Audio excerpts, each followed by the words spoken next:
Sir এত emergency দেখলেন, কোনো সমস্যা হচ্ছে নাকি?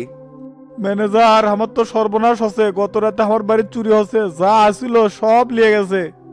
হাই আল্লাহ, এটা কেটে করলো আর কেমনে হলো? গত রাতে আমার বাড়ির যারা আসছিল তারাই চুরি করছে। সোনা হিরে টাকা পয়সা যা আসছিল সব নিয়ে গেছে, কিছুই ঠিয়ে যায়নি কে। কি কোন, যারা আসছিল তারা বলে আপনার আত্মীয় হয়, তাহলে কেমনে করলো? আত্মীয় হয় আত্মীয়র ক্ষতি করবার? না না, ওরা আমার আত্মীয় ছিল না, অসহায় দিকে রাস্তা থেকে তুলে নিয়ে যাচ্ছিলাম। হাই রে, বিশ্বাস করার ফলে এটাই পেলাম, বুকে একবারে ছুরি চালিয়ে দিল।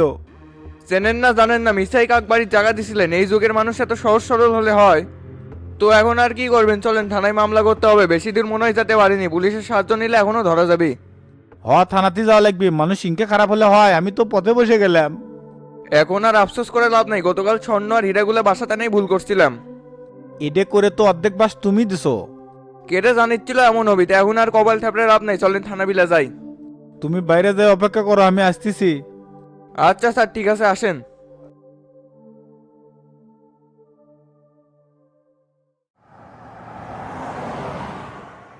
স্যার আমরা কি সরাসরি কোর্টে যাব নাকি?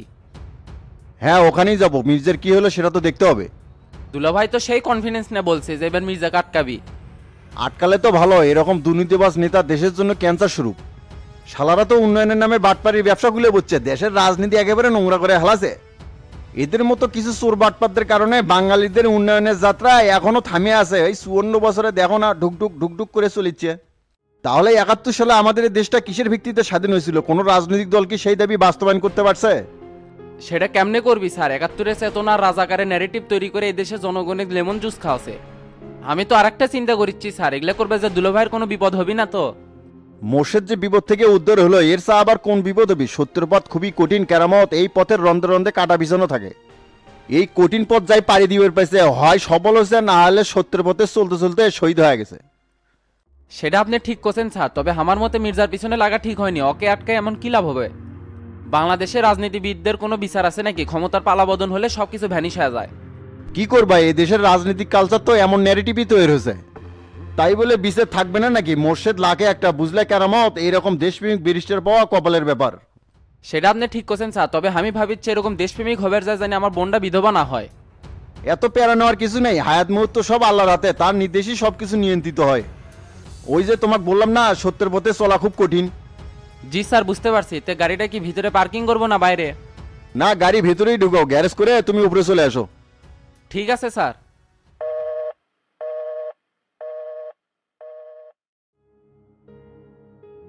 এই যুগেও মানুষ এত সহজ সরল হলে হয়? চিনেন না জানেন না বাড়ির জায়গা দিছিলেন কিসের জন্যে?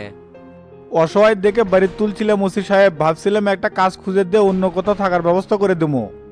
আপনি তা করে ভালো চিন্তা করলেন, কিন্তু তারা করলো কি?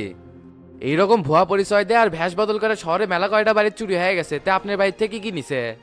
স্বর্ণ হীরা আর নগদ 10 লাখ টাকা, ক্ষতির পরিমাণ তাও 5 কোটি টাকা হবি। করছে কি বারে, মাথায় তো চলে না। ওসি সাহেব আমাকে একবারে পথে বসে দিয়ে গেছে। সো স্যাড, আপনাকে সান্ত্বনা দেওয়ার মতো ভাষা আমার জানা নেই। আমরা এই চক্রকে ধরার জন্য জোর তৎপরতা চালাচ্ছি। খালি চেষ্টা করলে হবি না, এদেরকে তাড়াতাড়ি গ্রেপ্তার করার ব্যবস্থা করেন, আমার মারদা একবারে ভেঙে দিয়ে গেছে। আপনার হোয়াটসঅ্যাপে সিসি ফুটেজ দিছি, চেহারা শনাক্ত করতে পারলে ওদেরকে ধরতে সুবিধা হবিনি। আমি দেখছি ওটা ওদের আসল চেহারা না, ভেষ বদল করছে। এই টেকনিক অবলম্বন করে এরা কখনো অসহায় বাবা মা, ভাড়াটিয়া, শহরের সুনামধন্য ব্যবসায়ী সাজা সুকৌশলে চুরি করে। আর মোহাম্মদ নাজিমউদ্দিন শাহের মুকুট তারা এভাবেই চুরি করছে। বলেন কি, তাহলে তো শহরের অনেককেই এভাবে টার্গেট করছে। টার্গেট যতই করুক, ওই যে কথাই আছে না, চোরের 10 দিন গৃহস্থের একদিন। আমরা যে জাল ফালাসি ধরা এবার পড়তে হবে, আমাদের হাত থেকে পালাতে পারবে না। আপনি মুন্সির কাছে মামলাটা লিপিবদ্ধ করে যান, বিষয়টা আমরা দেখতেছি। ঠিক আছে ওসি সাহেব, আমি মামলাটা দায়ের করে যাচ্ছি, আপনি আসামিদের তাড়াতাড়ি গ্রেপ্তার করার ব্যবস্থা করেন। আচ্ছা ঠিক আছে।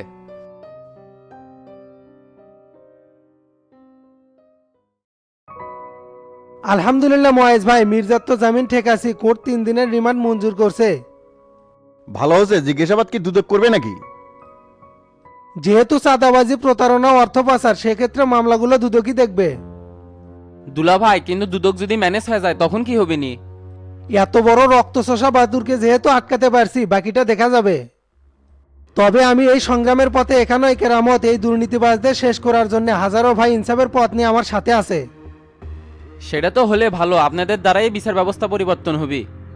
তোমার এই নতুন দিনের অগ্রযাত্রাকে স্বাগত জানাই মোর্শেদ।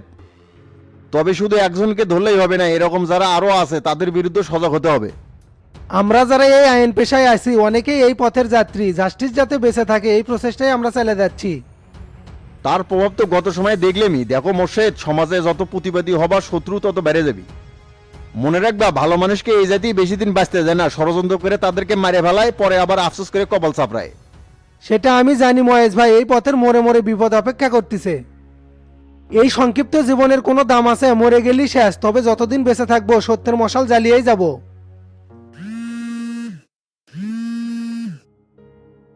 ভাই আসসালামু আলাইকুম। ওয়ালাইকুম আসসালাম মহেশ ভাই, আপনি কই আছেন? আমি তো একটা কাজে কোর্টে আসছিলাম, তো কি হয়েছে? শহরে তো ওই টেকনিক অবলম্বন করে আর একটা চুরি সংঘটিত হচ্ছে। কি বলেন, কার বাড়িতে চুরি হয়েছে? সুমন জুয়েলার্সের মালিক দিলীপ বাবুর বাড়িতে সবকিছু তো একবার ধুয়ে মুছে নিয়ে গেছে। বলেন কি, তে চোর এবার কোন টেকনিক অবলম্বন করে এটা করছে? ইমোশনাল ব্ল্যাকমেল, বৃদ্ধ বাবা মা সাজায় তার বাড়িতে আশ্রয় নিয়ে এই কামটা করছে। এরা তো দেখেছি এক এক সময় এক এক রূপ ধারণ করে এই ঘটনা ঘটাচ্ছে। জি ভাই, ঘটনা তো ওটাই হলো। আপনার সাথে একটু বিস্তারিত কথা আছে, থানায় চলে আসেন। আচ্ছা ঠিক আছে, আমি আসতেছি।